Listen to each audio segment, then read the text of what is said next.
Stop me for?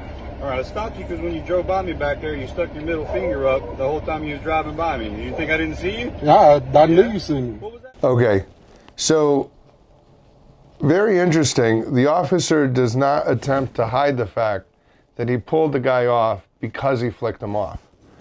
He straight out told him, "You flicked me off. You think I didn't see you?" Right there, I mean, we're 10 seconds into this, and I can tell you what he's doing is wrong. Police officer does not have the right to pull you over because you flick him off. That is a form of free speech. It's protected by the First Amendment. You can flick off a cop. You could tell him to go F himself. It's not very nice. It's not very polite, but it is not illegal. I mean, is it against the law? Is there a law against that? It's a form of aggressive driving. You know what the No, Georgia sir, it's statute not. of aggressive driving is? No, sir. You can't be a complaining party. And this is great. Now the officer is trying to come up with some justification for pulling him off. He's trying to claim that that is some form of aggressive driving. That state must have some kind of law against aggressive driving. In Connecticut, it's called reckless driving. Often there's distracted driving, such as being on a cell phone. A complaining party. I can't be a complaining No, party sir, in you aggressive can't. driving? Where's No. that written in the statute? You want to get your supervisor out here? Supervisor, just to let you know. You Oh, don't see then the I'm gonna need stripe? some. The gentleman asked for a supervisor, and he responds that he is the supervisor. Now that's scary, because this isn't some young cop. This is someone who should know better, but we'll keep watching. Then I'm gonna need somebody. No, I didn't see you. Didn't. This is who you get. So Okay. if you want to tell me what the statute is, go ahead and recite me what the statute is. I don't need to Tell me recite what the statute. I need to tell you your job. No, you don't need to. I can I'm flip asking you off all I want to. Okay. You see that right there? You're driving a vehicle and you're distracted driving by doing that. I was looking at the road. So now, when the gentleman's giving him the finger right there, he says, well, that's a form of distracted driving.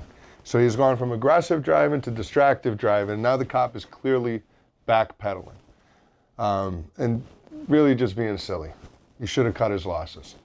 I can do this all day long, sir. You want to tell me what did I'll tell do you what. to I don't deserve have this to give you kind my of ID. Okay, you I don't have to give you my ID because this is an unlawful stop. It's not an unlawful 100% unlawful stop. I didn't. Okay, so with that part, I do disagree with the motorist. The officer asked for his ID. He has given him his ID, but he's telling him he doesn't have to give him his ID. He's operating a motor vehicle. The officer does have a right to verify that he is a licensed driver. Now, he is right that it was an unlawful stop in the first place, but just because there's an unlawful stop doesn't mean you can then change the rules as you go. You still need to obey an officer's command so that you avoid being charged with interfering. So even though this cop is wrong,